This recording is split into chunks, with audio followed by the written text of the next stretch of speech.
Defence की सफल तैयारी केवल त्रिशूल डिफेंस एकेडमी के साथ पाएं recorded lectures, exclusive study material, extra study notes, doubt clearing sessions और भी बहुत कुछ। डिफेंस की तैयारी होगी पूरी क्योंकि टीडीए है ना। आज ही डाउनलोड करें देश का नंबर 1 टीडीए लर्निंग ऐप। जय हिंद व्यूअर्स, स्वागत है आपका त्रिशूल डिफेंस एकेडमी में। तो जैसा कि हम मैथ का मैराथन चला रहे हैं, आज आपके लिए फिजिक्स के कुछ इंपॉर्टेंट 25 क्वेश्चंस के साथ मैं आया हूं। और आज की क्लास में एक सैम्पल पेपर को हम यहाँ देखेंगे, जिस सैम्पल पेपर की तरह से आपके एग्जामिनेशन में क्वेश्चंस आते हैं। आज की क्लास में उनको मैं डिस्कस करने जा रहा हूँ। तो चलिए, जो पहला क्वेश्चन हमने लिया है फिजिक्स से, एक वस्तु किसी वृत्ताकार पथ में नियत चाल से घूमती है, उस वस्तु का त्वरण क्या है, उस वस्तु का एक्सेलरेशन क्या है। ठीक है, a body is performing with a constant speed on a circle, a body is moving with a constant speed on a circle, then the direction of its acceleration. तो जैसा कि सभी जानते हैं, एक्सेलरेशन जो होता है वो सेंट्रीपिटल एक्सेलरेशन होता है। जो भी हमारा एक्सेलरेशन होता है वो सेंट्रीपिटल एक्सेलरेशन होता है, जो कि सेंटर की तरफ लगता है। सेंट्रीपिटल एक्सेलरेशन होता है। ठीक है, इसको हिंदी में कहते हैं अभिकेंद्रीय त्वरण। कौन सा त्वरण करते हैं? अभिकेंद्रीय त्वरण कहते हैं, जो कि हमेशा किधर लगता है? सेंटर की तरफ लगता है। तो सही जवाब होगा केंद्र की ओर या सेंटर की तरफ ये जो एक्सेलरेशन है वो लगता है। ठीक है, आगे बढ़ते हैं अगले सवाल की तरफ। ये भी क्वेश्चन बहुत इंपॉर्टेंट है, बहुत ही अच्छा क्वेश्चन है। क्वेश्चन ये कह रहा है कि दूध को मथने से इसमें से क्रीम अलग हो जाती है, किस बल के कारण?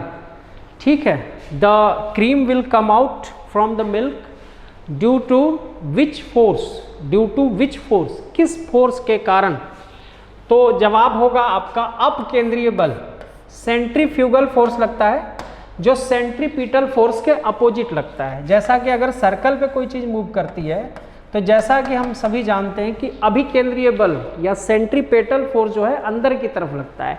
इसी बल का जस्ट अपोजिट एक फोर्स लगता है, जिसको सेंट्रीफ्यूगल फोर्स कहते हैं, जिसको अपकेंद्रीय बल कहते हैं। इंग्लिश में इसको सेंट्रीफ्यूगल फोर्स कहते हैं, जो कि बाहर की तरफ लगता है। तो ये जो क्रीम अलग होती है, जो क्रीम निकलता है किसी दूध में से मथरे पर, तो वो किस बल के कारण निकलता है? अपकेंद्रीय या सेंट्रीफ्यूगल फोर्स की वजह से। आगे बढ़ते हैं, अगले क्वेश्चन पे चलते हैं। निम्न दूरी पर कार्य करने वाला बल नहीं है, निम्न में से दूरी पर कार्य करने वाला बल नहीं है। तो क्वेश्चन ये है कि which one of this the force which is not at a very far distance, कहीं भी उसमें डिस्टेंस नहीं है। तो जैसा कि हम जानते हैं, ग्रेविटेशनल फोर्स काफ़ी बड़े डिस्टेंस पे भी लगता है, मैग्नेटिक फोर्स ऑफ कोर्स बड़े डिस्टेंस पे भी लगता है, आपका इलेक्ट्रिक फोर्स वो भी बड़े डिस्टेंस पे लगता है। फाइनली हमारे पास फ्रिक्शनल फोर्स है, जो कि किसी डिस्टेंस पे लगेगा ही नहीं। फ्रिक्शन फोर्स तभी लगेगा जब बॉडी एक दूसरे के पूरी तरह से कांटेक्ट में हो। जब एक बॉडी दूसरी बॉडी के पूरी तरह से कांटेक्ट में हो, स्पर्श कर रही हो, तभी आपका कौन सा बल लगता है? फ्रिक्शनल फोर्स लगता है, घर्षण बल लगता है, जिसको फ्रिक्शन फोर्स कहते हैं। ठीक है, तो दूरी पर कार्य करने वाला बल नहीं है, तो इसका जवाब क्या होगा? फ्रिक्शन फोर्स, जो किसी डिस्टेंस पर कार्य नहीं करता है। आगे बढ़ते हैं। थ्योरी चूंकि ज्यादा आती है, तो कोशिश है कि थ्योरी को ज्यादा लिया जाए। क्रिया तथा प्रतिक्रिया से संबंधित जो फोर्स है न्यूटन के थर्ड नियम से, वो क्या लगता है? क्या डिफरेंट बॉडीज पर लगे हो सकते हैं, या डिफरेंट बॉडी पर लगे होने चाहिए? का परिणाम बराबर आवश्यक नहीं है, परंतु उनकी दिशा एक समान होनी चाहिए। तो इसका जो सही जवाब है कि सदैव एक ही वस्तु पर लगे होने चाहिए। देखिए, एक ही बॉडी है, उस पे एक्शन और रिएक्शन जो है एक ही बॉडी पे आपका आता है। एक्शन भी आएगा और रिएक्शन भी आएगा। तो जो डिफरेंट बॉडी ये कह रहा है, तो वो डिफरेंट बॉडी पर नहीं होगा। तो पहला ऑप्शन इन्होंने कहा है कि लगे हो सकते हैं, मतलब पॉसिबिलिटी है। दूसरा क्या वो ये कह रहा है कि लगा ही होगा, मतलब 100% है कि उसी पे लगना ही चाहिए डिफरेंट डिफरेंट बॉडी पे। तो दोनों सेंटेंस हमारा गलत है और ये भी गलत है। तो फाइनली हमारा जो ए ऑप्शन है, तो चौथे का ए इज द राइट ऑप्शन। एक ही बॉडी पर आपका एक्शन और रिएक्शन फोर्स वहां पे लगता है। चलिए नेक्स्ट क्वेश्चन है, अधिकतम दूरी पर किसी वस्तु को फेंकने के लिए, अधिकतम दूरी पर किसी वस्तु को फेंकने के लिए पृथ्वी से कितने अंश के कोण पर फेंका जाए। तो जैसा कि हम सभी जानते हैं जो मैक्सिमम हाइट, जो मैक्सिमम रेंज होता है, तो मैक्सिमम रेंज हमेशा कितने डिग्री पे होता है, 45 डिग्री पे। ठीक है, मैक्सिमम हमेशा 45 डिग्री पे होता है। क्लास में भी इसका फार्मूला जो होता है u² sin 2 थीटा से बताया गया है। तो यहाँ पे आपका ऐसा कुछ आता है sin 2 थीटा आता है। तो अगर थीटा की जगह आप 45 रखोगे तो sin 90 आ जाएगा। ठीक है, तो u² sin 2 थीटा वाले फार्मूले से जो रेंज में आता है अपॉन जी रहता है, तो वो sin 90 होता है। sin 90 की वैल्यू कितनी होती है, मैक्सिमम। तो ये कहीं ना कहीं जो रेंज हमारा डिपेंड करता है वो किस पे डिपेंड करता है, sin 2 थीटा पे डिपेंड करता है। तो sin की मैक्सिमम वैल्यू आपकी कितनी हो सकती है, 90 डिग्री के ही मैक्सिमम होगा। तो अगर 2 थीटा पे ये डिपेंड कर रहा है, तो जब हम थीटा 45 रखेंगे तभी तो sin की वैल्यू मैक्सिमम होगी, तभी तो रेंज आपका क्या जाएगा, मैक्सिमम जाएगा। ठीक है, तो इसके फार्मूले हम क्लास में काफ़ी पढ़ चुके हैं। तो फिलहाल 45 डिग्री पर आपका रेंज क्या होता है, मैक्सिमम जाता है। 45 डिग्री पर किसी चीज़ को फेंकेंगे तो अधिकतम दूरी को वो तय करेगा। आगे बढ़ते हैं, ये भी बहुत बढ़िया सा प्रश्न है। 45 मीटर की इमारत है जिससे एक पत्थर को आप फेंक रहे हैं, तो अंतिम सेकंड में वो कितनी दूरी तय करेगा। बहुत बढ़िया सा एक क्वेश्चन है। तो जैसे ये बिल्डिंग है और ये बिल्डिंग कितनी है, 45 मीटर की है। यहाँ से आप किसी पत्थर को गिरा रहे हैं, तो मान लो यहाँ से यहाँ तक गिरने में वो कितना समय लेगा। ठीक है, तो गिरने में उसके द्वारा लिया गया समय कितना होगा। तो 45 टोटल हुआ डिस्टेंस। ठीक है, और ut प्लस हाफ GT² वाला फार्मूला लगता है, चूंकि ऊपर से नीचे की तरफ जा रहा है। u चूंकि इसका इनिशियल 0 था, तो यहाँ पे 45 इज इक्वल टू 1/2। जी की वैल्यू यहाँ पे आई थिंक मिसिंग है, तो जी की वैल्यू यहाँ गिवन है। जी की वैल्यू मैं यहाँ लिख दे रहा हूँ, आपके क्वेश्चन में दिया रहेगा। जी की वैल्यू यहाँ आपको 10 लेनी है, 10 लेनी है। ठीक है, ये चीज़ गिवन रहेगा, परेशान नहीं होना है। तो 10t², 5 हो गया, ये कैंसिल हो गया। t² इक्वल टू 9, तो t इक्वल टू ±3।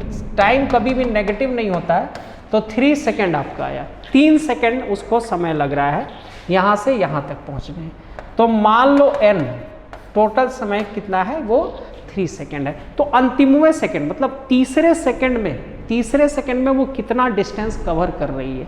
तीसरे सेकेंड में n क्या है, 3 है, तो तीसरे सेकेंड में वो कितना डिस्टेंस कवर कर रही है। तो nवें सेकेंड में तय दूरी, distance covered in nth second, वो फार्मूला होता है xn, सबको मालूम होगा, u plus 1/2 g 2n minus 1। यही फार्मूला होता है nवें सेकेंड में तय की गई दूरी का। ठीक है, इसको जरूर लिखेंगे, nवें सेकेंड में तय की गई दूरी का। अगर g नहीं होता, एक्सेलरेशन होता, तो यहाँ पे a रख देते हैं। ठीक है, यहाँ पे u कितना है, 0 है। तो nवें सेकेंड में यानी कि n कितना है, 30। अंतिमवें सेकेंड में यानी तीसरे सेकेंड में जो तय दूरी होगी वो देखते हैं कितनी हो रही है। g हमारा 10 है, 3 को यहाँ पे रख दिया जो तीसरे सेकेंड में तय दूरी है, तो यहाँ पे 5 × 5 25 मीटर वो तय करेगा। अपने तीसरे अंतिमवें सेकेंड में वो कितना तय करेगा, अंतिमवें सेकेंड में यानी कि तीसरे सेकेंड में वो कितना तय करेगा, 25 मीटर की डिस्टेंस को वो कवर करेगा। तो क्लियर हो गया होगा इससे। ये एक इंपॉर्टेंट फार्मूला है जिसको आप नोट करेंगे। आगे बढ़ते हैं, अगले क्वेश्चंस पे चलते हैं। गुरुत्वीय त्वरण का मान सबसे अधिक कहाँ पर होता है, ये काफ़ी बार पूछा गया सवाल है। The value of gravitational acceleration is maximum at which on the earth, which place on the earth, पृथ्वी पे किस जगह पे गुरुत्वीय त्वरण का मान सबसे अधिक होता है। ठीक है, eight which place on the अर्थ यहाँ होना चाहिए था, पृथ्वी पर सबसे अधिक कहाँ पर होता है। ठीक है, गुरुत्वीय त्वरण का मान पृथ्वी पर, बात किसकी कर रहे हैं, पृथ्वी की कर रहे हैं, ऑन अर्थ। अर्थ पे सबसे अधिक कहाँ पे होता है, तो सबको मालूम है ध्रुवों पे, पोल्स पे सबसे अधिक होता है, और सबसे कम अगर पूछा जाता आपसे तो वो कहाँ पे होता, विषुवत रेखा पर होता है। ठीक है, पोल्स पे सबसे अधिक होता है क्योंकि वहाँ आपका 90 डिग्री एंगल बनता है, तो जो घटता है वो घटेगा नहीं। वो इसको फार्मूले को काफ़ी बार क्लास में मैंने डिस्कस भी किया तो फिलहाल पोल्स पे सबसे अधिक होता है, सबसे कम कहाँ पे होता है, विषुवत रेखा पर। चलिए आगे बढ़ते हैं। यदि दो पिंडों के बीच की दूरी दोगुनी कर दी जाए तो उनके बीच का गुरुत्वाकर्षण बल कितना हो जाएगा। What will be the gravitational force when the distance becomes double. ठीक है, तो कुछ बहुत हल्के फुल्के छोटे क्वेश्चंस पे आप करके जरूर जाएंगे क्योंकि बहुत वास्ट, बहुत बड़े बड़े क्वेश्चन नहीं आते। दूरी जो है r, इसको दोगुना मैंने कर दिया, यानी कि इसको मैंने क्या कर दिया, नई जो दूरी होगी पुराने वाले की डबल हो गई, तो यहाँ पे पुराने वाले का मैंने डबल कर दिया, तो ये 1/4 हो जाएगा और gm1 m2/r² हो जाएगा। तो इसकी जगह पे हम क्या रखेंगे, f। ये नया वाला फोर्स मान लिया हमने ले लिया, तो इसकी जगह पे हम, इस पूरे की जगह पे हमने क्या था, हमारा f था तो f रख लिया, तो f/, ये हो जाएगा 4। ठीक है, f/4 हो जाएगा और यहाँ पे f'। तो नया बल बेटा कितना हो गया, पुराने बल का 1/4 हो गया। नया फोर्स कितना हो गया, पुराने वाले का 1/4, यानी कि 1/4। 1/4 का मतलब 1/4 हो जाएगा जो नया फोर्स लगेगा। ठीक है, तो उनके बीच का गुरुत्वाकर्षण बल कितना हो जाएगा, 1/4 हो जाएगा अपने इनिशियल वैल्यू का। चलिए, ये बहुत बढ़िया सा क्वेश्चन है कि धातु के एक टुकड़े का भार हवा में 100 ग्राम है, पानी में 80 ग्राम है, इसका अपेक्षित घनत्व कितना है। ठीक है, इसका अपेक्षित घनत्व कितना है, what is the relative density. तो आप इसको समझ लीजिए, फार्मूला मैं यहाँ लिख दे रहा हूँ, W1 minus density of water upon density of body. ठीक है, इंपॉर्टेंट फार्मूला है, यहाँ मोस्ट इंपॉर्टेंट आप लिख लीजिए। ठीक है, अब पानी में 80 ग्राम है तो W' को क्या लिखेंगे, 80 ग्राम। ओरिजिनल, यहाँ 100 किसको लिखेंगे, जो इसका ओरिजिनल भार है उसको यहाँ पे लिखेंगे। वास्तविक, ये रियल वैल्यू हो गया, रियल वैल्यू। ठीक है, और ये एपरेंट वैल्यू हो गया, एपरेंट वैल्यू, ये वाला एपरेंट वैल्यू। तो एपरेंट वैल्यू या काल्पनिक जो वैल्यू है वो 80 है, जो कि डूबने के बाद है। वास्तविक रूप से ये 100 का है ना। 1 माइनस पानी का जो डेंसिटी होता है वो 1 होता है, ग्राम में अगर हम काउंट करेंगे, चूंकि चीज़ें किस में है, ग्राम में है, तो पानी को ग्राम में करेंगे तो वो 1 होता है। ठीक है, और फिर डेंसिटी ऑफ हमको इसकी निकालनी है 1 की। ठीक है, तो फिलहाल 1 ग्राम पर सेंटीमीटर क्यूब होता है, बट रिलेटिव चूंकि मुझे निकालना है तो रिलेटिव डेंसिटी की कोई यूनिट होती नहीं है। रिलेटिव डेंसिटी जो भी आएगा आप उसको एज इट इज़ लिख देंगे। इसको काट दिया तो यहाँ पे हो जाएगा 4/5 1 माइनस dB, तो 1/dB 1 माइनस 4/5 यानी कि 1/5, विच इम्प्लाई दैट जो रिलेटिव डेंसिटी कितना आया बेटा, 5 इज योर राइट आंसर। तो इस फार्मूले से आप बहुत ही ईजिली बना सकते हैं। एक और शॉर्ट ट्रिक फार्मूला भी इसका बता दे रहा हूँ, वो भी आप समझ लीजिए।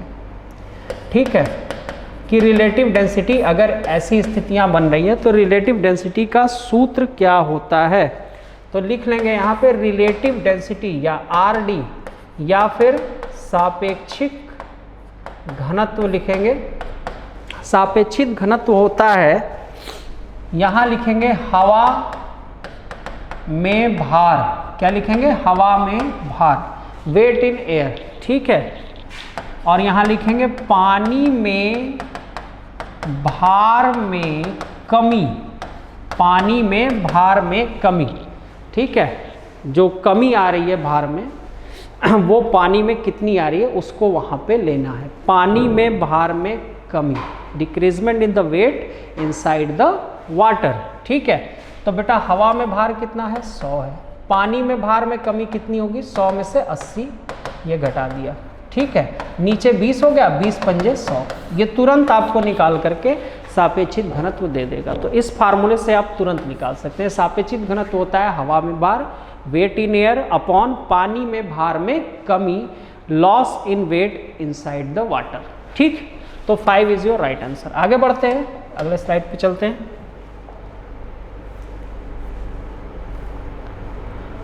चलिए, बागीचे में एक लड़का खड़े होकर झूला झूल रहा है और झूले में यदि एक मिनट, कुछ सेंटेंस में गड़बड़ी है। बगीचे में एक लड़का खड़े होकर झूले में झूल रहा है, ठीक है।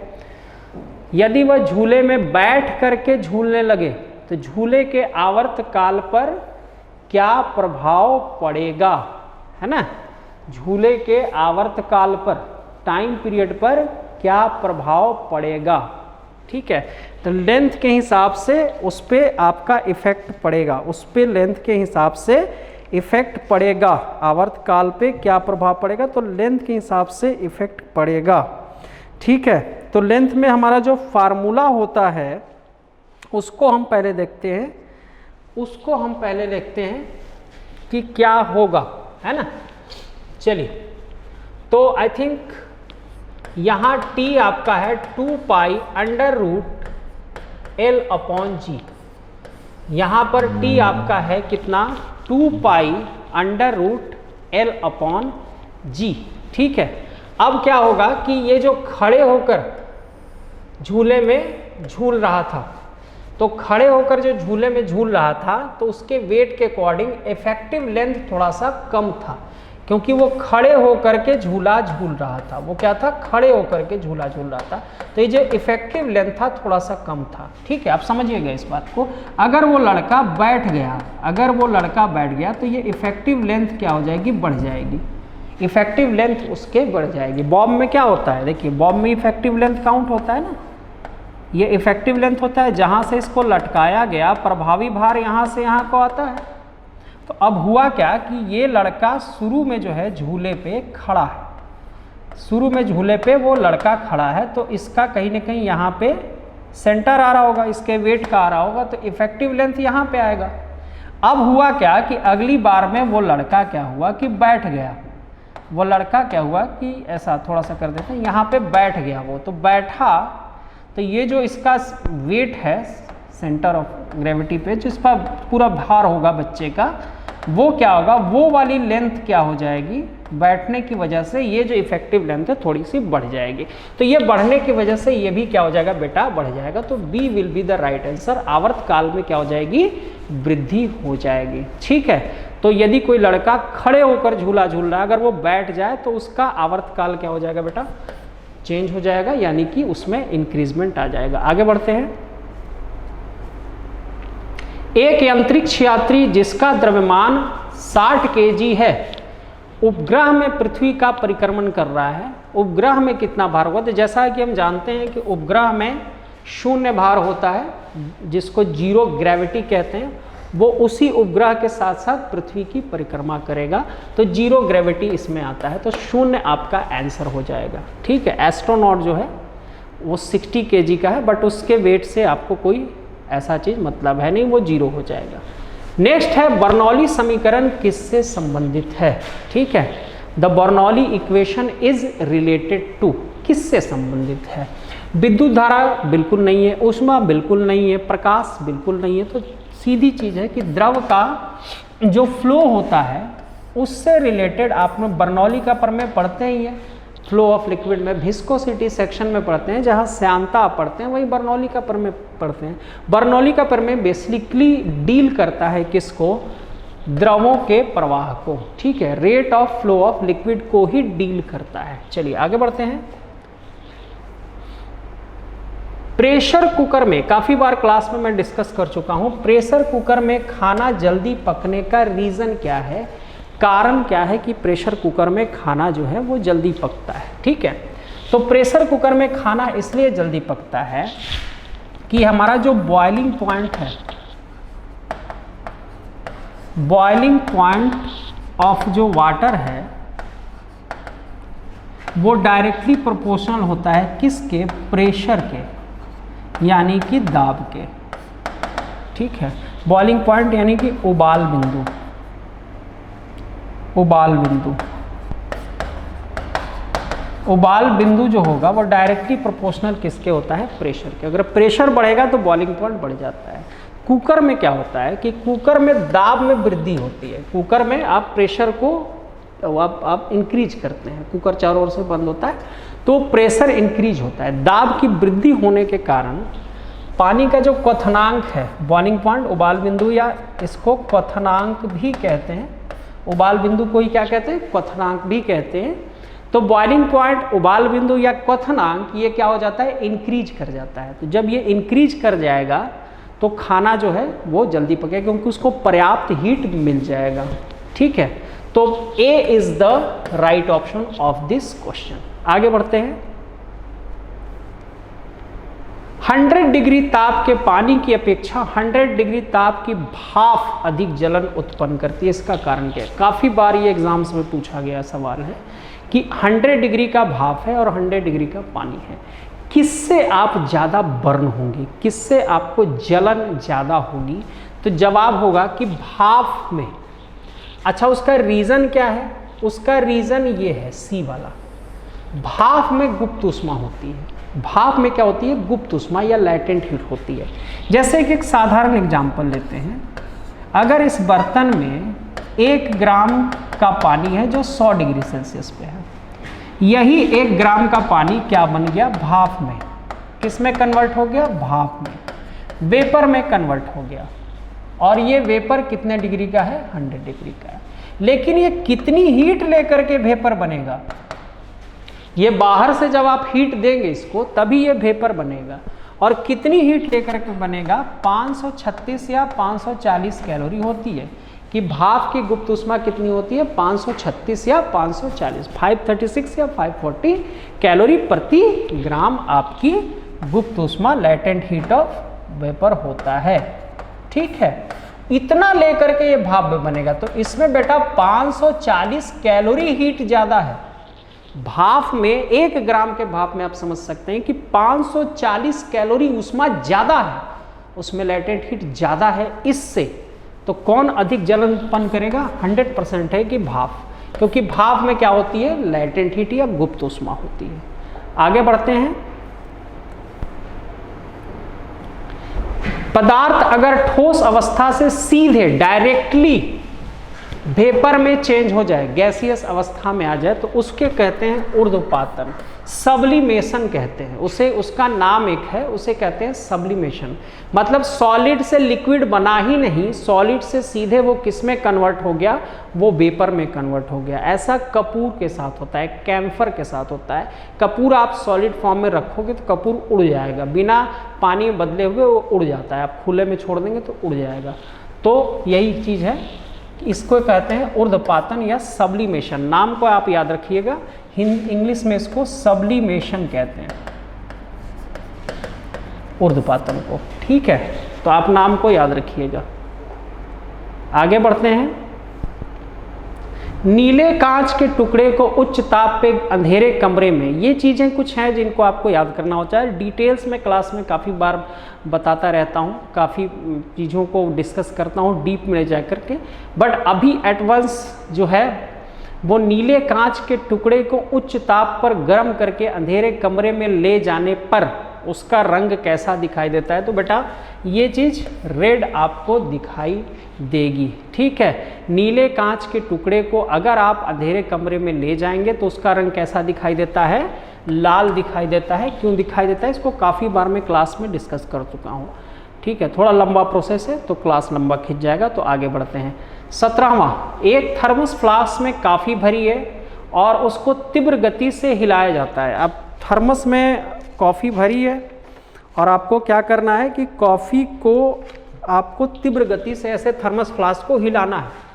तो जब थर्मस फ्लास्क को बहुत तेज़ी से हिलाओगे, हल्की कॉफ़ी या चाय आपकी ठंडी अगर होगी, उसको तेज़ी से हिलाना, हिलाओगे तो उसके अणुओं में गति होगी, टक्कर आपस में बढ़ेगी। इस टक्कर से होता क्या है कि टेम्परेचर जो होता है वो इंक्रीज कर जाता है। बात आ गई समझ में? थोड़ा सा आप उसको हिलाएंगे ऐसे तो टेम्परेचर हल्का सा, बहुत ज़्यादा तो नहीं, हल्का सा टेम्परेचर में वृद्धि हो जाती है, क्योंकि अणु क्या हो जाते हैं, गतिशील हो जाते हैं। ठीक है, तो टेम्परेचर में वृद्धि हो जाती है यहाँ पे। ठीक है, इसका तापमान टेम्परेचर आपका क्या हो जाता है, बढ़ जाता है। इसका यही आंसर होगा। आगे बढ़ते हैं। 30 डिग्री पर वायु में ध्वनि का वेग कितना होता है? ये काफ़ी बार क्लास में इसको निकलवाया भी था। ये होता है लगभग 350 मीटर पर सेकेंड, है ना। 30 डिग्री पर ये होगा 350 मीटर पर सेकेंड। ये फार्मूला मैंने बताया भी था काफ़ी बार इस चीज़ को। तो 30 डिग्री पर वायु में ध्वनि का वेग अप्रॉक्सीमेटली आपकी आती है कितनी, 350 मीटर पर सेकेंड के साथ वो आती है। कैलकुलेशन थोड़ा सा बड़ा है, इसको आप कर लेंगे। फार्मूला मैं बता दे रहा हूँ, V1 V2 आपका अंडर रूट ये T1 बटे T2 वाले फार्मूले से आपका लगेगा। T1 के जगह पे आप 273 रखेंगे और यहाँ पे 273 प्लस 30 को आप जोड़ लेंगे, यहाँ पे 273 प्लस 30 को आप लिख लेंगे। ठीक है, V1 सबको मालूम है 330 332 के अराउंड होता है, तो उसको आप कैलकुलेट करेंगे तो आपका इतना 30 डिग्री पे अप्रॉक्सीमेटली, पूरा एग्जैक्ट तो नहीं आता है, अप्रॉक्सीमेटली इस कैलकुलेशन को करने के बाद आपको मिल जाएगा। ठीक है, ये 350 मीटर पर सेकेंड होगा। फार्मूला मैंने लिख लिया है, कैलकुलेशन आप कर लीजिएगा। थोड़ा सा ये बड़ा कैलकुलेशन रूट में आराम से इसको करेंगे तो आप 1 मिनट के अंदर इसको कर पाएंगे, ऐसी बात नहीं है कि ये नहीं हो पाएगा। ठीक है, दोनों आर स्क्वायर करके इसको आप कर सकते हैं, या पॉइंट में यहाँ देखेंगे कुछ चीज़ें पॉइंट में उभर करके आएंगी, तो उसको अगर आप करते हैं तो इंटू करने के बाद, इसको हल करने के बाद आपको 350 मीटर पर सेकेंड हो जाता है। ठीक है, चलिए आगे बढ़ते हैं।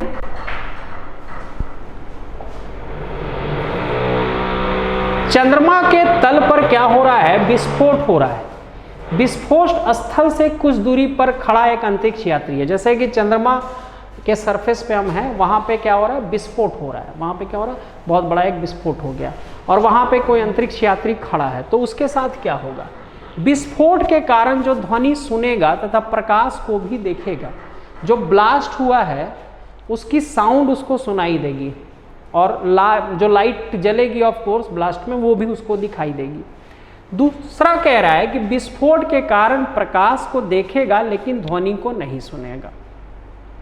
तीसरा कह रहा है कि ध्वनि को सुनेगा, प्रकाश को नहीं देखेगा। और चौथा कह रहा है कुछ भी नहीं, न तो सुनेगा ना तो देखेगा। तो इसका सही जवाब है बी, कि विस्फोट के कारण उत्पन्न प्रकाश को देखेगा लेकिन ध्वनि को वो नहीं सुन पाएगा। रीज़न ये है कि लाइट जो है, लाइट इलेक्ट्रोमैग्नेटिक वेव्स होती हैं, तो ब्रह्मांड में हर जगह वो ट्रैवल करती हैं। लाइट के ट्रैवल के लिए किसी भी मीडियम माध्यम की आवश्यकता नहीं होती। लाइट वैक्यूम में भी चल सकती है, तो उसका प्रकाश तो अंतरिक्ष यात्री को दिखाई देगा। लेकिन साउंड लॉन्गिट्यूडनल वेव होती है, अनुदैर्ध्य तरंगे जिसको कहा जाता है, उनके लिए किसी न किसी पर्टिकुलर मीडियम की जरूरत होती है। और जैसा कि हम सभी जानते हैं, चंद्रमा पर कोई भी वायुमंडल नहीं है, तो वायुमंडल न होने के कारण आपको ध्वनि सुनाई नहीं देगा। तो चंद्रमा पर कोई किसी तरह के साउंड आप नहीं सुन पाते हैं, क्योंकि वायुमंडल ही नहीं है वहाँ पे, तो वो ट्रैवल ही नहीं करेगा, मीडियम ही नहीं है। तो ये जवाब सही है कि लाइट को तो देखेगा विस्फोट के, लेकिन विस्फोट का साउंड उसको नहीं सुनेगा, उसको आवाज़ नहीं आएगी। ठीक है, आगे बढ़ते हैं। चलिए, 40 सेंटीमीटर फोकस दूरी वाले दो पतले उत्तल लेंसों को, 40 को हटा देते हैं। पृथक्करण वाला मैंने बताया था कम आता है, तो इसको हटा देते हैं। फोकस आप ज़्यादा करिएगा कि नॉर्मल आपके इसमें नॉर्मल कॉम्बिनेशन में। तो नॉर्मल कॉम्बिनेशन क्लास में काफ़ी बार बता दिया था, तो एग्ज़ाम के लिए इसको आप करके जाइएगा। ठीक है, पृथक्करण वाले थोड़े बड़े होते हैं तो नेक्स्ट किसी क्लास में उसको हम बाद में डिस्कस कर लेंगे। फिलहाल यहाँ पे हम देखते हैं कि F1 कितना दिया है, F1 है 40, ठीक है, और F2 है 8। दो हमारे पास यहाँ पे कौन से लेंस है, उत्तल लेंस है, कॉन्वेक्स लेंस है, इनको आपस में संयोग किया गया है। तो इनकी फोकस दूरी कितनी है, तो क्लास में काफ़ी बार डिस्कस मैं कर चुका हूँ। लाइट का सेक्शन का ये है, फार्मूला सबको मालूम है, 1/f1 + 1/f2 होता है। तो बस आप इसको रख लीजिए, वैल्यूज को रखिए और इसको हल कर लीजिए, आपका आंसर आपको मिल जाएगा। तो इसका एलसीएम 40 होगा, 8 पंजे 40, हाँ 40 होगा, 1 5, तो f बेटा कितना हो जाएगा 40/5 1 6, 20 दूना 40, 2 तिहाई 6, ठीक है, 3 छक 18, 3 छक 18, 6.6 डायोप्टर आपका अप्रॉक्सीमेटली वो आएगा। चलिए यहाँ पे मुझे नहीं लग रहा है कुछ मिसप्रिंटेड है, इसका सही आंसर जो होना चाहिए वो 6.6, सॉरी डायोप्टर मैंने लिख दिया है, सेंटीमीटर होगा। डायोप्टर तो पावर के लिए जाएगा, डायोप्टर नहीं होगा, कतई नहीं होगा, यहाँ सेंटीमीटर होना चाहिए, क्योंकि हम क्या निकाल रहे हैं, फोकस दूरी को निकाल रहे हैं। जब हम पावर को निकालते, जब हम क्षमता को निकालते, तब हम वहाँ पे क्या लिखते, डायोप्टर लिखते। फिलहाल फोकस दूरी को हम निकाल रहे हैं, तो फोकस दूरी 6.6 सेंटीमीटर में आएगी। तो 6.6 अप्रॉक्सीमेटली सेंटीमीटर में ये आपका आंसर हो जाएगा। आगे बढ़ते हैं, अगले स्लाइड पे चलते हैं। कोई पिंड अवतल दर्पण के फोकस पर रखा है, इसका प्रतिबिंब कैसा होगा या क्या होगा, है ना, कैसा कर देते हैं यहाँ पे, कैसा बनेगा, how its image will be, ठीक है। There is a body kept on the focal length, on the focus principal focus of a concave mirror. What about its image, which one is correct about its image. तो जैसा कि सभी जानते हैं ये concave mirror है, इसकी पूरी डिटेलिंग हर एक पार्ट को मैं बता चुका हूँ, कब कब क्या क्या कहाँ पे बनता है।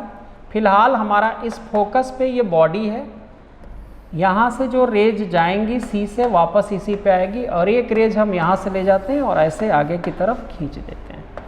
ये जाकर के कहीं ना कहीं कहाँ मिलेंगी, ये रेज मिलेंगी अनंत पर। कहाँ मिलेंगी, अनंत पर, एट इनफाइनाइट। कहाँ मिलेंगी, अनंत पे मिलेंगी, इनफाइनाइट पे मिलेंगी, ठीक है, अनंत पे मिलेंगी। तो अनंत पे मिलेंगी, फिर भी कैसी बनाएंगी, वो रियल इमेज बनाएंगी। कैसी बनाएंगी, रियल इमेज बनाएंगी। और अत्यंत छोटा, डिमिनिश्ड, कैसी बनाएंगी, अत्यंत छोटा, वस्तु से बहुत छोटा, डिमिनिश्ड पूरी तरह से। तो यहाँ पे देख रहे हैं डी ऑप्शन जो दिखा रहा है, अनंत पर, वास्तविक, उल्टा तथा अत्यंत विवर्धित, बहुत ही छोटा, बहुत ही छोटा, ठीक है, बहुत ही छोटा। तो वास्तविक, ये डी वाला ऑप्शन बिल्कुल राइट है। अनंत पे बनेगा, वास्तविक बनेगा, उल्टा बनेगा और बहुत ही छोटा बनेगा। आगे बढ़ते हैं। पृथ्वी के चुंबकीय उत्तरी ध्रुव पर स्वतंत्रता पूर्वक लटकाई गई सुई जो है क्या रहती है, ये हमेशा ऊर्ध्व रहता है बेटा, क्षैतिज बिल्कुल नहीं रहेगा, हमेशा ये ऊर्ध्व रहेगा। नॉर्थ साउथ डायरेक्शन पे की वजह से ये हमेशा ऊर्ध्व, क्योंकि पृथ्वी अपने आप में एक चुंबक है। डिस्कस में काफ़ी बार इसको क्लास में कर चुका हूँ। ऑलवेज वो ऊर्ध्वाधर डायरेक्शन, कंपास रखोगे तो ऊर्ध्व डायरेक्शन में ही तुमको मिलेगा, क्योंकि पृथ्वी अपने आप में एक मैग्नेट है और मैग्नेट से इफेक्टेड रहता है। नॉर्थ पोल साउथ पोल की वजह से ये आपका ऊर्ध्वाधर ही रहेगा, ठीक है, वर्टिकल डायरेक्शन में रहता है। तो बी ऑप्शन इसका राइट है। आगे बढ़ते हैं, इस पे चलते हैं। आई थिंक हाँ चलिए इसको स्किप करता हूँ मैं। 23वें की जगह पे एक नया प्रश्न मैं यहाँ पे लिख दे रहा हूँ। कुछ इस प्रश्न में मुझे प्रॉब्लम दिख रही है, इसकी जगह पे हम इस प्रश्न को करेंगे।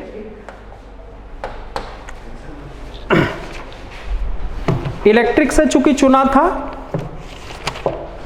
तो इलेक्ट्रिक के ही क्वेश्चन को हम करेंगे। थोड़ी सी कुछ वहाँ पे टाइपिंग एरर मुझे इस क्वेश्चन में दिख रही है, तो इसी के प्लेस पर, इसी के स्थान पे एक क्वेश्चन मैं यहाँ पे करा दे रहा हूँ। ऐसे क्वेश्चंस जरूर करके जाना।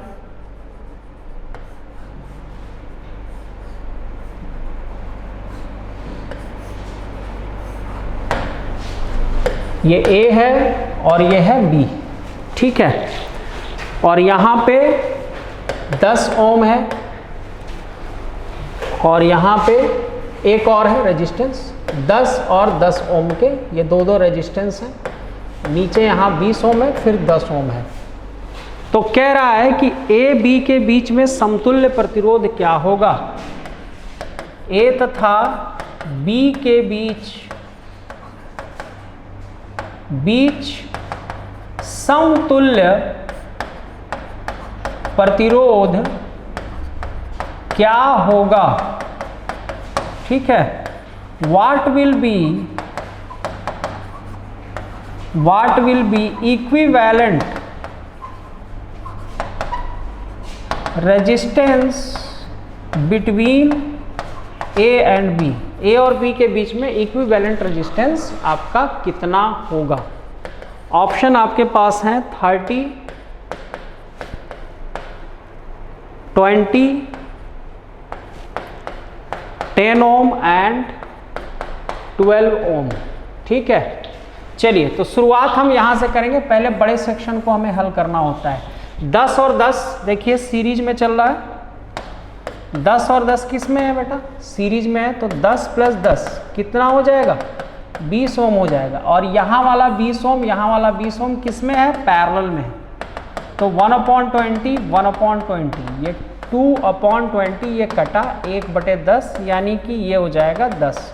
ओवरऑल यहाँ पे जो पूरा मुझे रेजिस्टेंस मिलेगा वो कितना मिल गया मुझे, 10 ओम। सब कुछ हल होके कितना मिल गया, 10।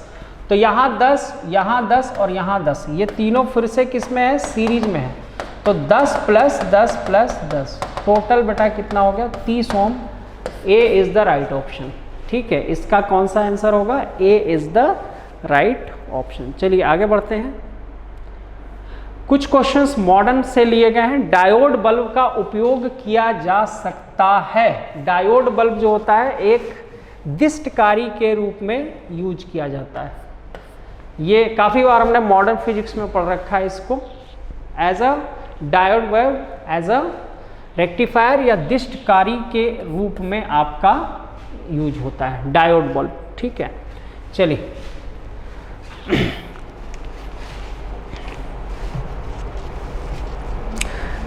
नेक्स्ट है आपका ट्रांजिस्टर संकेत में तीर का चिन्ह। जो ट्रांजिस्टर होता है उसमें एक एरो आपको दिखेगा, एक एरो दिखेगा। वो एरो जो होता है वो क्या इंडिकेट करता है, ट्रांजिस्टर जहां भी आप पढ़ेंगे ऐसा एरो का चिन्ह उसमें दिखता है, ठीक है। तो इसका सही जवाब होगा, ये जो कोटर होता है ना, कोटर बनता है जब आपका जंक्शन डायोड्स बनते हैं, उसमें कोटर बनते हैं, होल्स बनते हैं। तो ये होल्स का जो मोशन होता है, जो प्रवाह होता है, उन कोटर्स का जो प्रवाह होता है, होल्स का जो प्रवाह होता है, उसकी डायरेक्शन को ये इंगित करता है। बेसिकली इसका यही काम होता है।